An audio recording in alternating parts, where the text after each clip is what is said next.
السلام علیکم ورحمۃ اللہ.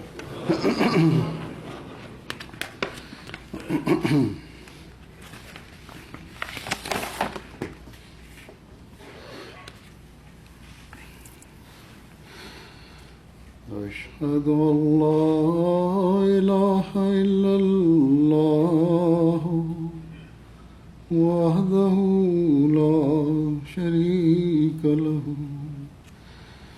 وأشهد أن محمدا عبده ورسوله.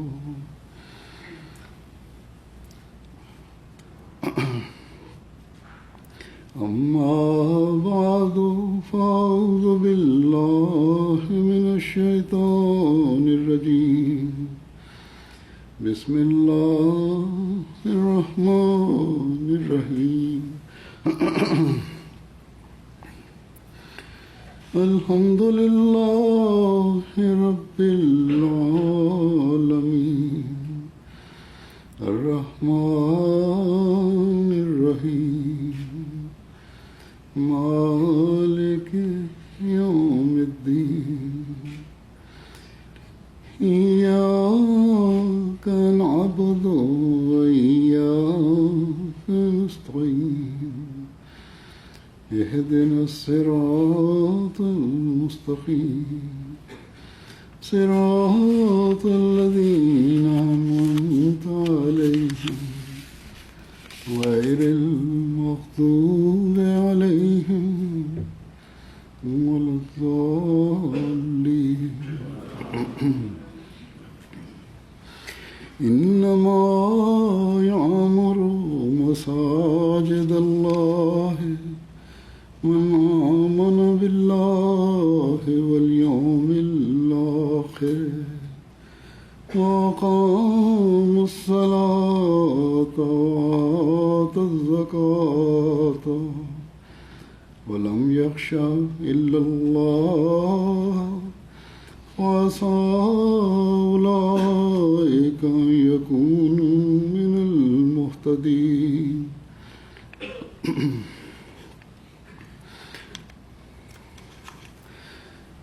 اس آیت کا ترجمہ یہ ہے کہ اللہ کی مساجد تو وہی آباد کرتا ہے جو اللہ پر ایمان لائے اور یوم آخرت پر اور نماز قائم کرے اور زکوٰۃ دے اور اللہ کے سوا کسی سے خوف نہ کھائے. بس قریب ہے کہ یہ لوگ ہدایت یافتہ لوگوں میں شمار کیے جائیں گے.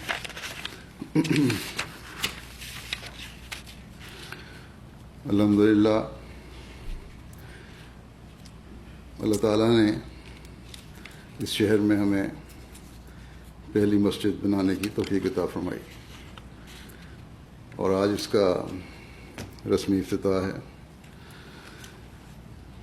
دنیاوی عمارتوں یا وہ عمارتیں جو دنیاوی مفادات حاصل کرنے کے لیے بنائی جاتی ہیں،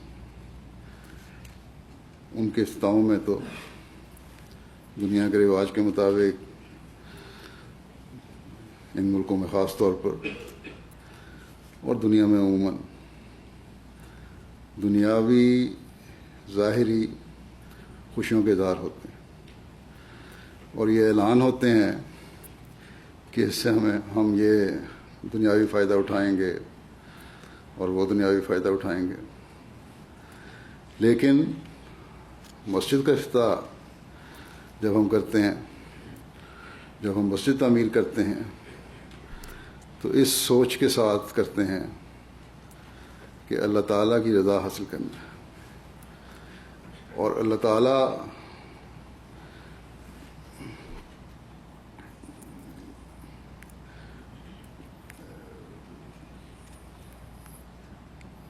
تعالیٰ کے اس گھر کی تعمیر سے ہم نے اپنا مدعا اور مقصد جو رکھنا ہے وہ صرف اور صرف یہ ہونا چاہیے کہ اللہ تعالیٰ کی رضا حاصل کرنی ہے.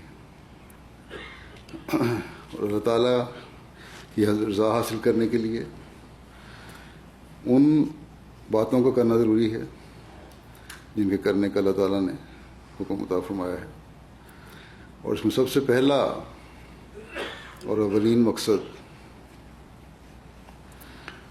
اللہ تعالیٰ کی عبادت کا حق ادا کرنا ہے، اور اس طرح ادا کرنا ہے جس طرح اللہ تعالیٰ نے ہمیں بتایا ہے۔ یہ آیت جو میں نے تلاوت کی ہے، اس میں جیسا کہ ترجمہ بھی پڑھ دیا گیا، اللہ تعالیٰ نے ہمیں یہی بتایا ہے کہ مسجد کی تعمیر کرنے والوں کا مقصد کیا ہونا چاہیے، یا وہ کون لوگ ہیں جو مسجد کی تعمیر کا حق ادا کرتے ہیں۔ وہ لوگ ہیں جو اس کی آبادی کی فکر میں رہتے ہیں، اس کو اچھی حالت میں رکھنے کی فکر میں رہتے ہیں، جو اللہ تعالیٰ اور یوم آخرت پر ایمان لانے والے۔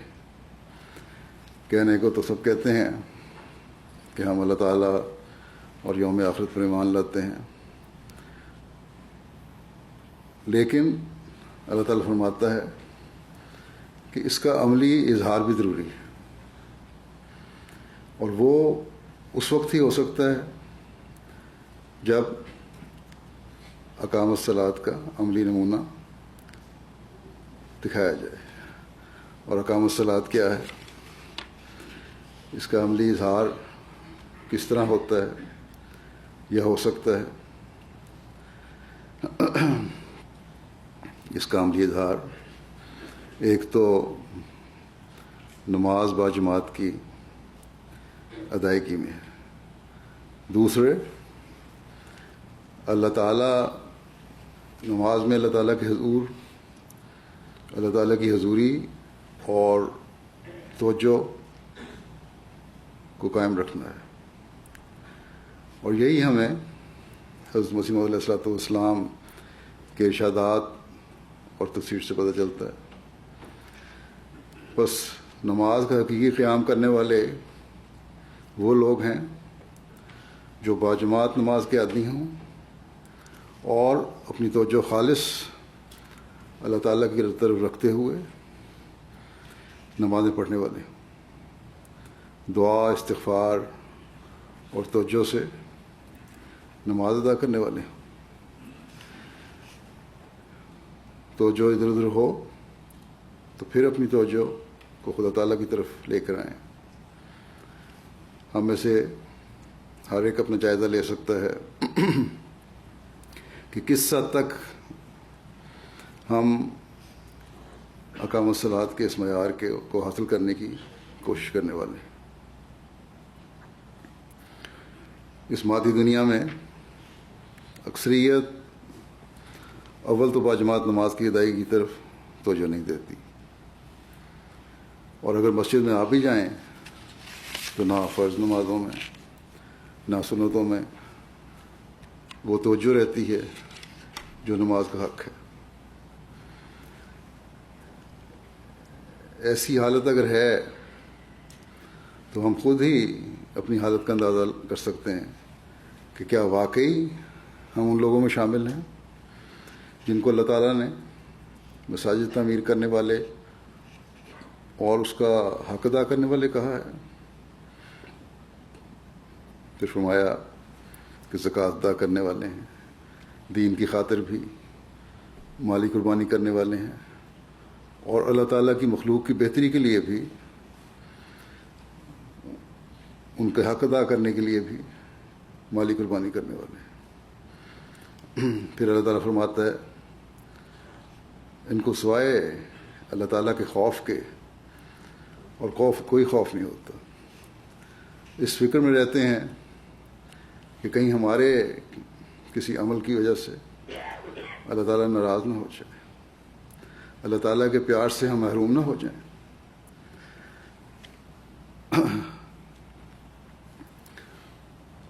اپنے اعمال ان ہدایات کے مطابق کرنے والے ہوتے ہیں، ان حکموں کے لیے کو اپنے پیش نظر ہر وقت رکھنے والے ہیں جن کا اللہ تعالیٰ نے ایک حقیقی مسلمان کو حکم دیا ہے، اور جو قرآن کریم میں اللہ تعالیٰ نے بیان فرمائے ہیں. بس یہ کوئی معمولی ذمہ داری نہیں ہے جو ایک مومن مسلمان کی ہے. اور اس مسجد بننے کے بعد یہاں آنے والوں یا اس مسجد سے اپنے آپ کو منسوب کرنے والوں کی ذمہ داریاں پہلے سے بہت بڑھ گئی ہیں. آپ نے اپنی باتوں کے بھی حق ادا کرنے ہیں اور اللہ تعالیٰ کی مخلوق کے بھی حق ادا کرنے ہیں. تبھی اللہ تعالیٰ کے نزدیک ہدایت یافتہ لوگوں میں شمار کیے جانے والے ہوں گے. تبھی ان لوگوں میں شمار ہوں گے جن پر اللہ تعالیٰ کے پیار کی نظر رہتی ہے. اس آیت سے پہلے یہ آیت میں اللہ تعالیٰ نے یہ بھی بیان فرمایا ہے کہ مشرکوں کو کوئی حق نہیں پہنچتا کہ وہ مساجد کی تعمیر کریں یا ان کی آبادی کریں. ان کے دل تو غیر اللہ سے بھرے پڑے ہیں، اور جس کا دل غیر اللہ سے بھرا ہو وہ اللہ تعالیٰ کا حق ادا کر ہی نہیں سکتا، نہ اللہ تعالیٰ کی مخلوق کا حق ادا کر سکتا ہے. اور شرک بھی کئی قسم کا ہوتا ہے. حضرت مسیح علیہ الصلوۃ والسلام نے ایک موقع پر فرمایا کہ شرک کئی قسم کے ہیں. ایک تو موٹا اور صحیح شرک ہے جس میں کسی انسان یا پتھر یا اور بے جان چیز یا اور بے جان چیزوں یا قوتوں یا خیالی دیویوں اور دیوتاؤں کو خدا بنا لیا گیا ہے. فرماتے ہیں کہ اگرچہ یہ شرک ابھی دنیا میں موجود ہے، ظاہری طور پر موجود ہے، لیکن فرمایا کہ یہ زمانہ روشنی اور تعلیم کا ایسا زمانہ ہے کہ وہ زمانہ ہے کہ عقلیں اس قسم کے شرک کو نفرت کی نگاہ سے دیکھنے لگ گئی. گوئے شرک ہے، لیکن تعلیم نے انسان کو اس قابل بنا دیا ہے کہ عقل اس بات کو تسلیم نہیں کرتی کہ یہ پتھر کی مورتیاں اور بت جو ہیں یہ ہمارا کچھ کر سکتے ہیں. لیکن فرمایا کہ مگر ایک اور قسم کا شرک ہے جو مخفی طور پر زہر کی طرح اثر کر رہا ہے، اور وہ اس زمانے میں بہت بڑھتا جاتا ہے، اور وہ یہ ہے کہ خدا تعالیٰ پر بھروسہ اور اعتماد بالکل نہیں رہا. اور اس بات کی آپ نے یہ وضاحت فرمائی کہ اسباب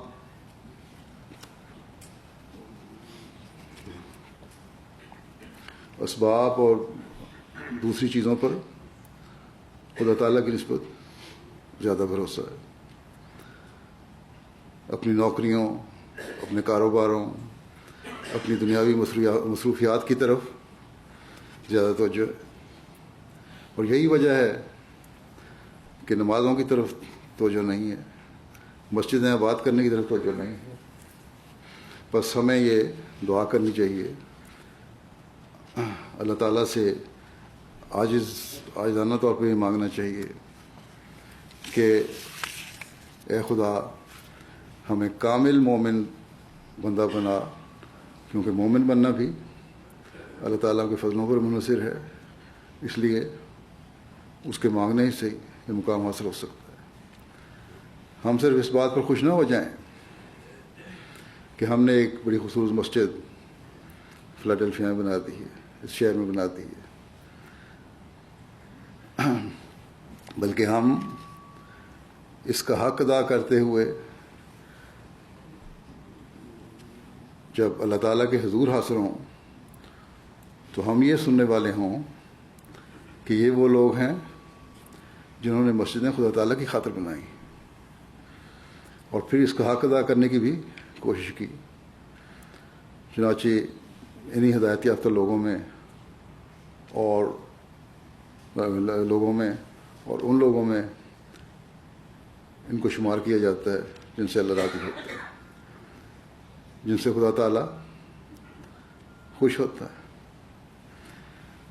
بس اس سوچ کو ہمیں اپنے اندر پیدا کرنے کی کوشش کرنی چاہیے. جب یہ سوچ ہوگی اور اس کے لیے کوشش ہوگی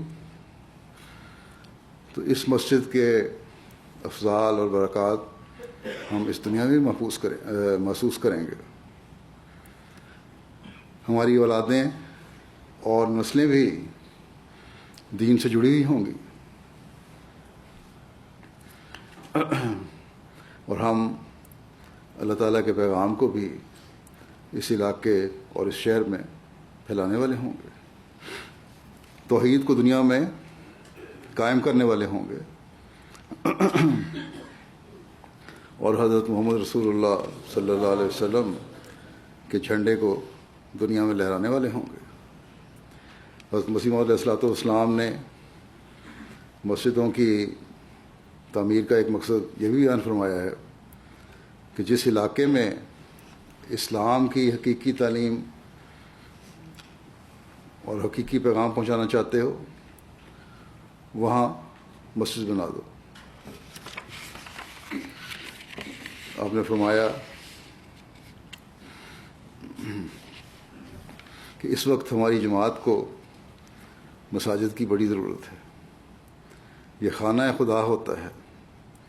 جس گاؤں یا شہر میں ہماری جماعت کی مسجد قائم ہو گئی تو سمجھو کہ جماعت کی ترقی کی بنیاد پڑ گئی.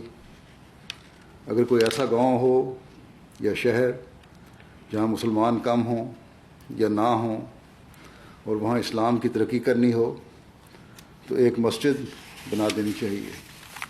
پھر خدا خود مسلمانوں کو کھینچ لاوے گا. لیکن شرط یہ ہے صرف مسجد بننے سے نہیں ہوتا. فرمایا شرط یہ ہے کہ قیام مسجد میں نیت و اخلاص سے بنائی جائے مسجد، نہ دکھاوے کے لیے. فرمایا کہ محض للہ اسے کیا جائے، یعنی مسجد کی تعمیر کا کام اللہ کی خاطر صرف کیا جائے. نفسانی اغراض یا کسی شر کو ہرگز دخل نہ ہو، تب خدا برکت دے گا. بس یہ بات ہمیں ہمیشہ ہمیں سامنے رکھنی چاہیے کہ مسجد ہم بناتے ہیں، مسجد کی خاطر ہم مالی قربانی بھی اگر کرتے ہیں تو اس میں کوئی دکھاوا نہ ہو، بلکہ یہ نیت ہو کہ مسجد بنے گی تو ہم بھی عبادت گاہ ادا کرنے والے ہوں گے، ہماری آئندہ نسلیں بھی محفوظ ہوں گی اور دین سے جڑی رہیں گی. بس اس مسجد کی تعمیر اور آبادی کے ساتھ ایک اور بڑی ذمہ داری بھی یہاں کے رہنے والوں پہ پڑ گئی کہ اس شہر میں اسلام کی تبلیغ کا ذریعہ اس مسجد کو بنا دیں. کہا جاتا ہے یہاں مسلمانوں کی اس شہر میں 47 مساجد یا سینٹر ہیں، لیکن باقاعدہ مسجد کے طور پر تعمیر ہونے والی یہ پہلی مسجد ہے. بس جب مسجد کے طور پر یہ عمارت اس شہر میں تعمیر ہوئی ہے تو صرف یہ بتانے کے لیے نہیں کہ مسلمانوں کی مسجد کی حقیقی شکل کس طرح کی ہوتی ہے، بلکہ یہ بتانے کے لیے ہے کہ اس مسجد سے اسلام کی خوبصورت اور امن پسند تعلیم کی اصل شکل دنیا کے سامنے ابھر کر سامنے آئے گی. ہم ہیں جو دعاؤں اور عبادتوں کے ساتھ اسلام کا حقیقی پیغام دنیا میں پھیلاتے ہیں، اور یہاں آپ پہلے سے بڑھ کر اپنے عملی نمونوں کے ذریعے سے پھیلائیں گے. اس علاقے میں اسلام کی تعلیم کی عملی صورت کا اظہار کر کے ہم نے احمدی مسلمانوں کی آبادی کو بھی بڑھانا ہے. لیکن ہماری احمدی آبادی بھی یہاں سے عموماً مجھے بتایا گیا کہ فاصلے پر ہی ہے، 1-2 گھروں کے علاوہ. امیر صاحب سے بات ہو رہی تھی، انہوں نے بتایا، اس بات کا اظہار کیا کہ اس مسجد کا کافی بڑا رقبہ ہے اور بڑا پلاٹ ہے جس میں تعمیر کی اجازت بھی مل سکتی ہے. اگر یہاں فلیٹ بنائے جائیں یا گھر بنائے جائیں یا احمدیوں کو بنانے کی اجازت دی جائے تو مسجد کے قریب آبادی ہو سکتی ہے. میرے خیال میں یہ ایک اچھی تجویز ہے, اس پر غور ہونا چاہیے. اگر یہ تجویز قابل عمل ہے تو ضرور کوشش ہونی چاہیے کہ یہاں احمدی گھر آ کر آباد ہوں. اور جب احمدی آبادی ہوگی اور اس نیت سے آئے گی کہ مسجد کو بھی آباد کرنا ہے اور اسلام کی خوبصورت تعلیم کا پیغام بھی پہنچانا ہے, تو اللہ تعالیٰ پھر اس نیت میں بھی برکت ڈالے گا اور ان شاء اللہ تعالیٰ احمدی آبادی میں اضافے کا باعث بھی ہوگی. یہ بات ہماری تاریخ ہمیں بتاتی ہے کہ 1920 میں جب حضرت مفتی محمد صادق صاحب امریکہ تشریف لائے بطور مبلغ, تو یہاں فلاڈیلفیا کی بندرگاہ پر اترے تھے, لیکن آپ کو ملک میں داخل نہیں ہونے دیا گیا. اس کی اجازت نہیں ملی اس وقت اور ان کو ایک گھر میں قید کر دیا گیا. وہاں اور بھی قیدی تھے. آپ کی تبلیغ سے 2 مہینے میں 15 قیدیوں نے اسلام قبول کر لیا. تبلیغ کے ساتھ ساتھ ان کا عملی نمونہ بھی تھا, ان کا تقویٰ بھی تھا, ان کی دعائیں بھی تھیں. بس یہ بھی ایک ضروری چیز ہے تبلیغ کے ساتھ. اور پھر آپ کے قیام کے دوران یہاں 5-6 ہزار کہا جاتا ہے کہ احمدی ہوئے. بس مسلم معود رضی اللہ عنہ نے اس وقت یہ فرمایا تھا کہ اگر یہی بیتوں کی تعداد ہو تو چند دہائیوں میں لاکھوں تک یہ تعداد پہنچ سکتی ہے. بہرحال وہ ٹارگٹ تو حاصل نہ ہو سکا, جو بھی روکیں تھیں یا حالات تھے یا ہماری کمزوریاں تھیں.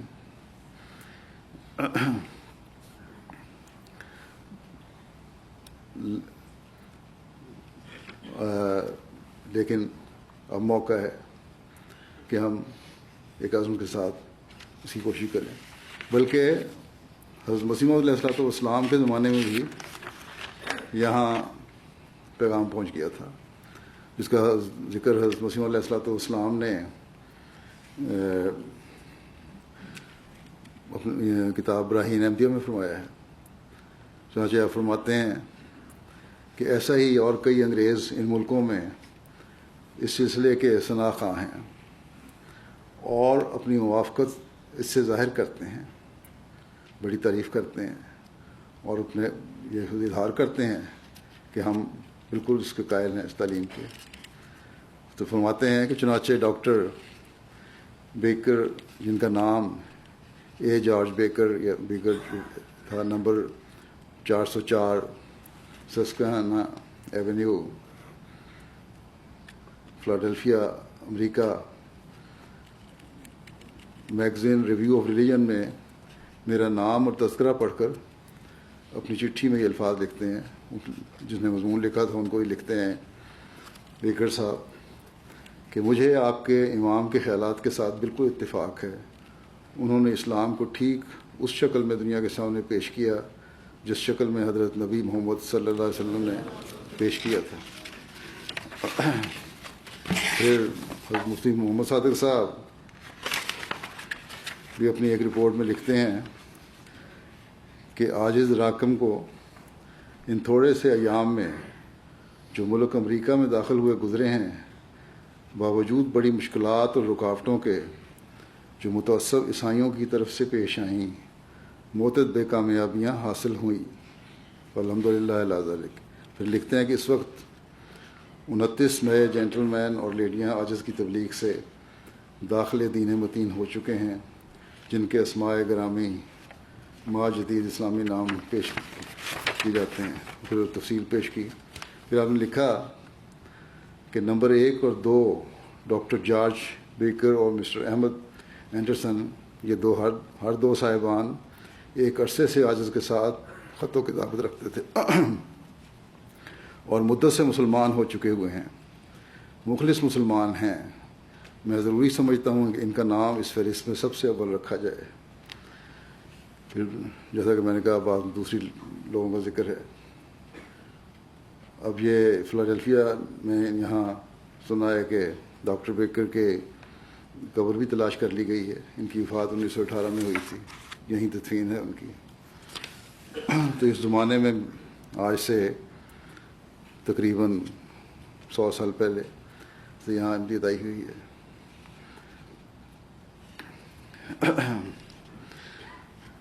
لیکن بہرحال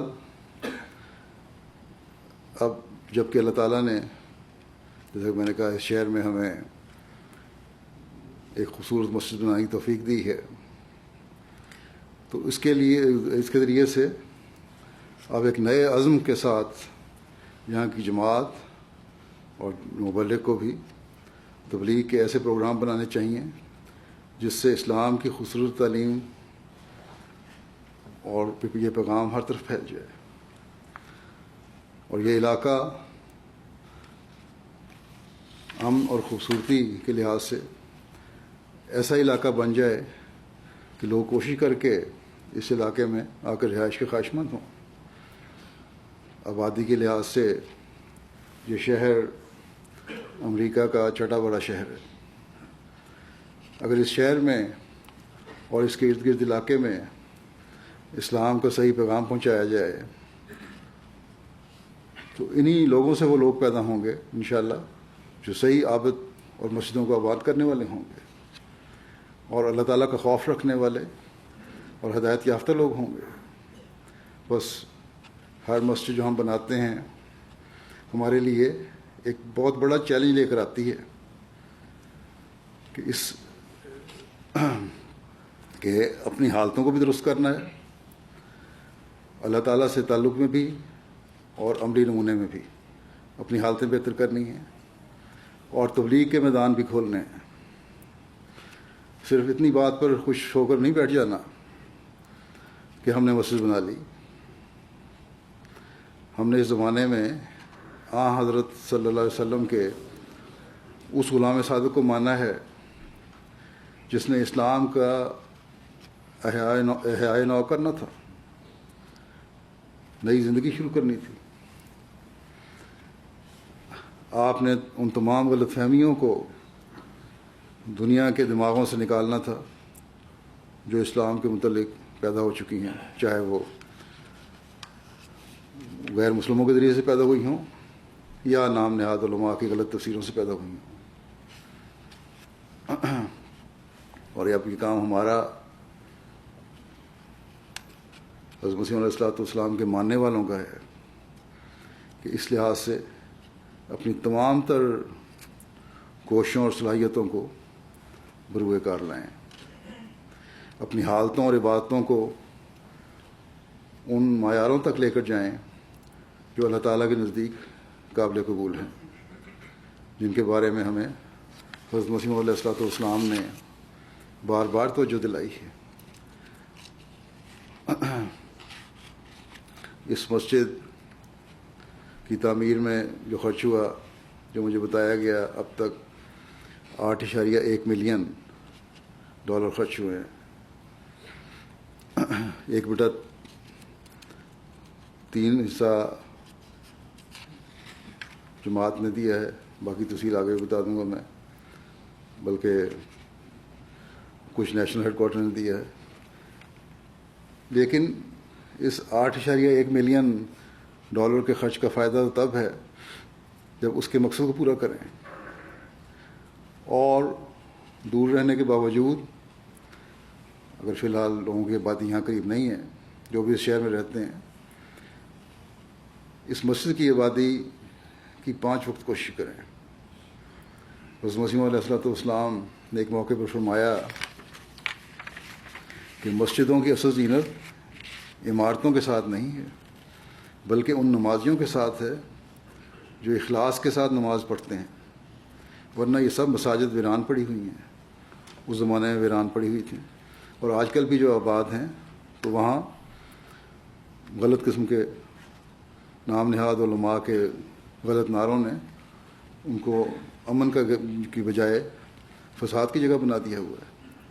پھر آپ فرماتے ہیں کہ رسول کریم صلی اللہ علیہ وسلم کی مسجد چھوٹی سی تھی، کھجور کی چھڑیوں سے اس کی چھت بنائی گئی تھی، اور بارش کے وقت چھت میں سے پانی ٹپکتا تھا، لیکن کیا کچھ کام ہوئے وہاں۔ فرماتے ہیں کہ مسجد کی رونق نمازیوں کے ساتھ ہے۔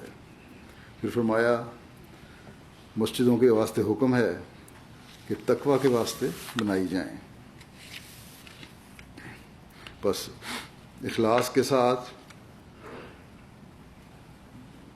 نمازیں پڑھنا اور تقویٰ پر چلتے ہوئے آ کر اس مسجد کو آباد رکھیں گے تو عبادتیں بھی قبول ہوں گی، اور غیر مسلموں میں اسلام کی تبلیغ صحیح رنگ میں ہو سکے گی۔ حضرت صلی اللہ علیہ وسلم نے ایک موقع پر فرمایا کہ جو ہماری مسجد میں اس نیت سے داخل ہوگا کہ بھلائی کی بات سیکھے، وہ اللہ تعالیٰ کی راہ میں جہاد کرنے والے کی طرح ہوگا۔ بس یہ ہے حقیقی مسلمان کا مقصد۔ آج کل اسلام کو بدنام کیا جاتا ہے کہ اسلام جہاد کی تعلیم دیتا ہے، اور بعض مسلمانوں کے عمل بھی اس بدنامی میں شامل ہیں۔ لیکن حقیقی مومن کا کام یہ ہے کہ نیکیاں سیکھے، نیکیوں پر عمل کرے، نیکیاں پھیلائے، تو گویا وہ جہاد کر رہا ہے۔ اور یہ جہاد کرنا آج ہم احمدیوں کا کام ہے۔ حضرت مسیح موعود علیہ السلام بار بار ہمیں نیکیوں پر چلنے اور تقویٰ پر قدم مارنے کی طرف توجہ دلاتے ہیں۔ چنانچہ ایک موقع پر آپ نے فرمایا کہ اس وصیت کو توجہ سے سنیں، فرمایا اس وصیت کو توجہ سے سنیں کہ وہ جو اس سلسلہ میں داخل ہو کر میرے ساتھ تعلق ارادت اور مریدی کا رکھتے ہیں، اس سے غرض یہ ہے کہ تا وہ نیک چلنی اور نیک بختی اور تقویٰ کے اعلیٰ درجے تک پہنچ جائیں، اور کوئی فساد اور شرارت اور بد چلنی ان کے نزدیک نہ آ سکے۔ وہ 5 وقت نماز کے پابند ہوں، وہ جھوٹ نہ بولیں، وہ کسی کو زبان سے ایذا نہ دیں، کوئی تکلیف نہ پہنچائیں، وہ کسی قسم کی بدکاری کے مرتکب نہ ہوں، اور کسی شرارت اور ظلم اور فساد اور فتنہ کا خیال بھی دل میں نہ لاویں۔ فرمایا غرض ہر ایک قسم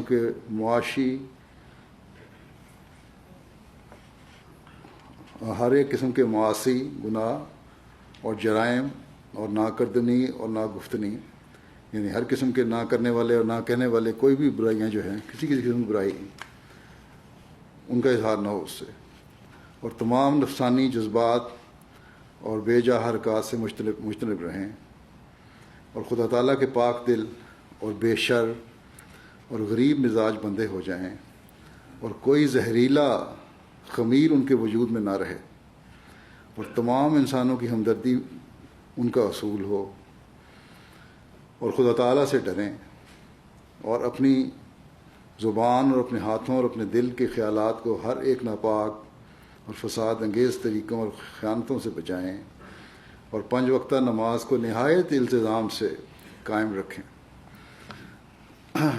اور ظلم اور تعدی اور غبن اور رشوت اور اتلاف حقوق اور بے جا طرفداری سے باز رہیں۔ کسی کی بے جا طرفداری بھی غلط چیز ہے، اور لوگوں کا حق مارنا بھی غلط چیز ہے، اور اس پر خاص طور پر توجہ دینی چاہیے، اور بد صحبت میں نہ بیٹھیں، خاص طور پر نوجوانوں کو اس کی طرف توجہ دینی چاہیے۔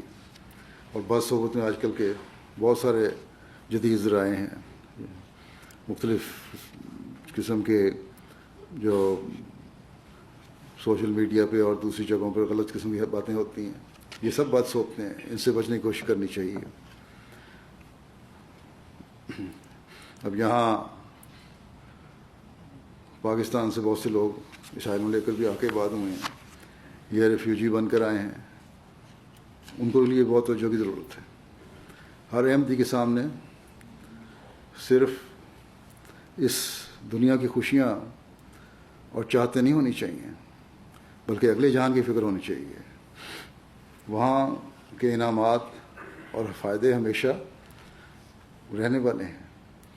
حضرت مسیح علیہ الصلوۃ والسلام نے ایک جگہ فرمایا کہ خدا تعالیٰ بھی انسان کے اعمال کا روز نامچہ بناتا ہے، روز کا روز اعمال لکھے جاتے ہیں۔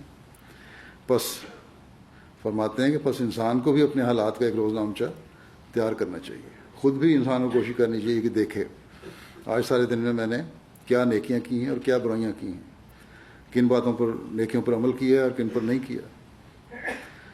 فرمایا اور اس میں غور کرنا چاہیے، پھر تیار نہیں کر لینا بلکہ غور کریں، تبھی انسان نیکیوں کی طرف جا سکتا ہے، اللہ تعالیٰ کے نزدیک ہدایت یافتہ ہو سکتا ہے۔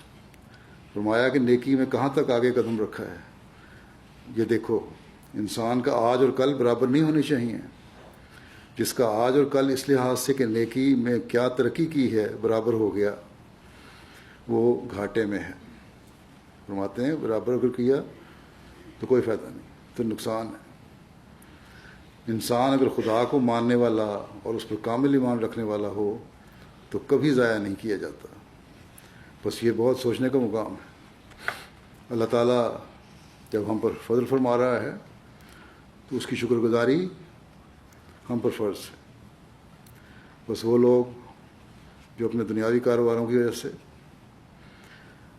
خدا تعالیٰ کے حق کو اور اپنی عبادتوں کو بھول گئے ہیں، یا اس پر وہ توجہ نہیں جو ہونی چاہیے، وہ اپنے جائزے لے لیں کہ ہمارا عہد بیعت کیا ہے اور ہمارے عمل کیا ہیں۔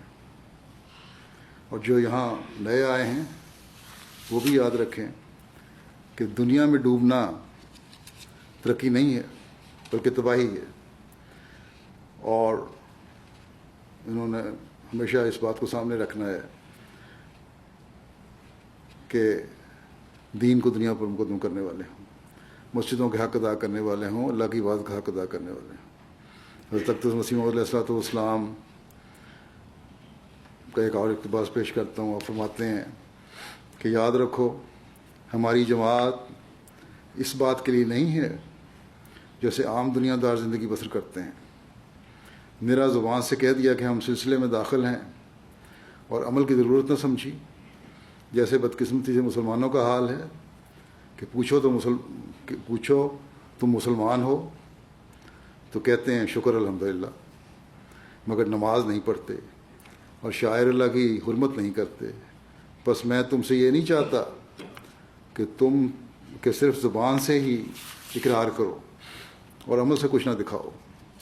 یہ نکمی حالت ہے، خدا تعالیٰ اس کو پسند نہیں کرتا، اور دنیا کی اس حالت نے ہی تقاضا کیا کہ خدا تعالیٰ نے مجھے اصلاح کے لیے کھڑا کیا ہے۔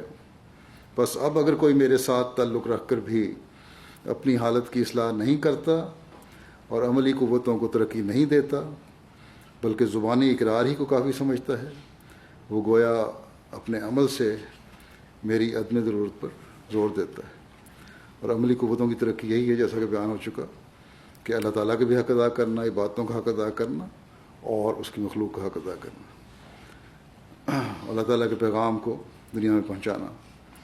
فرماتے ہیں پھر تم اگر اپنے عمل سے ثابت کرنا چاہتے ہو کہ میرا آنا بے سود ہے تو پھر میرے ساتھ تعلق کرنے کے کیا معنی ہے؟ میرے ساتھ تعلق پیدا کرتے ہو تو میری اغراض و مقاصد کو پورا کرو، اور وہ یہی ہیں کہ خدا تعالیٰ کے حضور اپنا اخلاص اور وفاداری دکھاؤ اور قرآن شریف کی تعلیم پر اسی طرح عمل کرو جس طرح رسول اللہ صلی اللہ علیہ وسلم نے کر کے دکھایا اور صحابہ نے کیا۔ قرآن شریف کی صحیح منشا کو معلوم کرو اور اس پر عمل کرو۔ خدا تعالیٰ کے حضور اتنی ہی بات کافی نہیں ہو سکتی کہ زبان سے اقرار کر لیا اور عمل میں کوئی روشنی اور سرگرمی نہ پائی جاوے۔ یاد رکھو وہ جماعت جو خدا تعالیٰ قائم کرنی چاہتا ہے وہ عمل کے بدون زندہ نہیں رہ سکتی۔ بغیر عمل کے زندہ نہیں رہ سکتی جماعت. یہ وہ عظیم الشان جماعت ہے جس کی تیاری حضرت آدم کے وقت سے شروع ہوئی. کوئی نبی دنیا میں نہیں آیا جس نے اس دعوت کی خبر نہ دی ہو. بس اس کی قدر کرو، اور اس کی قدر یہی ہے کہ اپنے عمل سے ثابت کر کے دکھاؤ کہ اہل حق کا گروہ تم ہی ہو. بس یہ کوئی آسان کام نہیں ہے. بہت فکر کے ساتھ اس سے توجہ کی ضرورت ہے.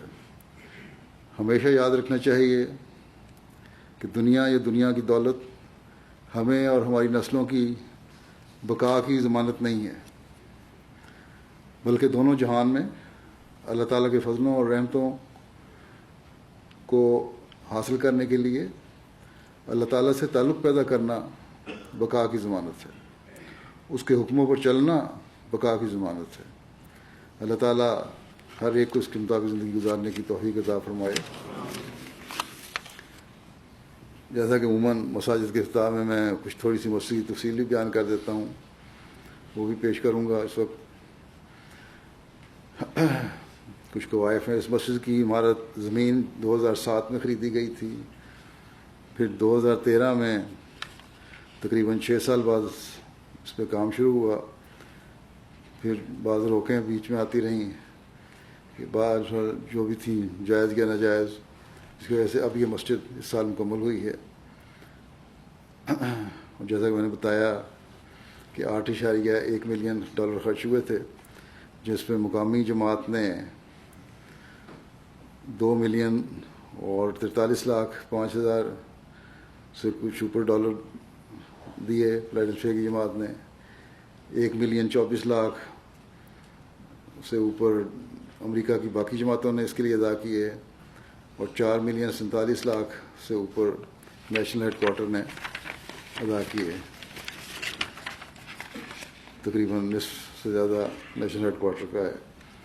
شروع میں صرف 2 ایکڑ زمین لی گئی تھی، پھر بعد میں مزید 1 ایکڑ خریدا گیا. پھر 2015 میں کسی غیر مسلم نے، خیر میں عیسائی نے، زمین سے ملے کا اپنا 1.25 ایکڑ کا پلاٹ جماعت کو ہبہ کیا. جو بھی مقصد تھا اس کا دنیاوی، لیکن بہرحال جماعت کو اس نے چیریٹی میں دے دیا. اب اس کل کتا جو ہے رقبہ جو ہے اس کا 4 ایکڑ ہے. جیسا کہ میں نے کہا تھا پہلے کہ یہاں کوئی ہاؤسنگ اسکیم یا فلیٹ وغیرہ بنائے جا سکتے ہیں. اس عمارت کا جو کورڈ علاقہ ایریا ہے وہ 21,400 مربع فٹ ہے. 3 منزلہ عمارت ہے. بیسمنٹ میں ایک کمرشل کچن ہے. درمیانی منزل میں مبلغ کی رہائش کے لیے ایک اپارٹمنٹ تعمیر کیا گیا ہے. اوپر والی منزل میں دفاتر اور لائبریری بنائی گئی ہیں. مسجد والا حصہ ہے، دوسرا حصہ 2 منزلہ ہے، وہ بھی مردوں اور عورتوں کا ایک بڑا ہال ہے جو کہ 5,000 مربع فٹ پر مشتمل ہے. اس میں پارٹیشن کر کے 2 حصوں میں تقسیم کیا گیا ہے. 350 کے لگ بھگ مرد اور اسی طرح 350 کے لگ بھگ عورتوں کی نماز پڑھنے کی جگہ ہے.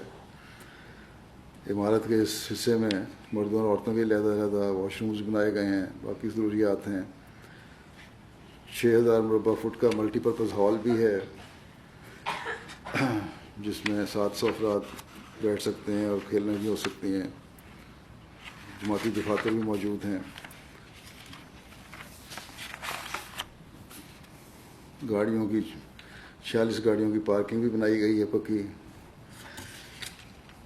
کل 86 گاڑیاں آ سکتی ہیں ایکسٹرا بھی.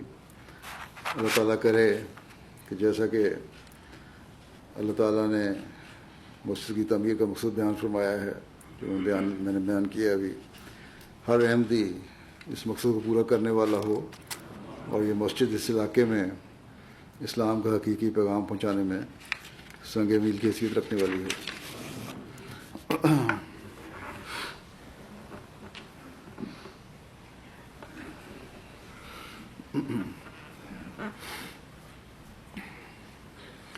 الحمد لله نحمده ونستعينه ونستغفره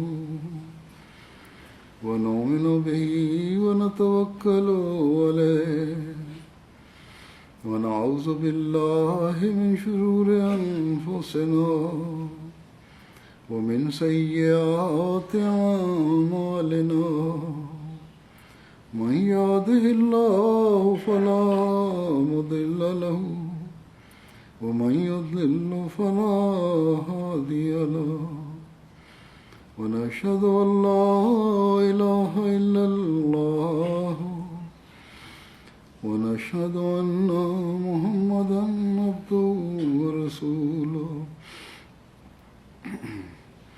عباد الله رحمكم الله إن الله يأمر بالعدل والإحسان وإيتاء ذي القربى وينهى عن الفحشاء والمنكر والبغي يعظكم لعلكم تذكرون اذكروا الله يذكركم وادعوه يستجب لكم ولذكر الله أكبر.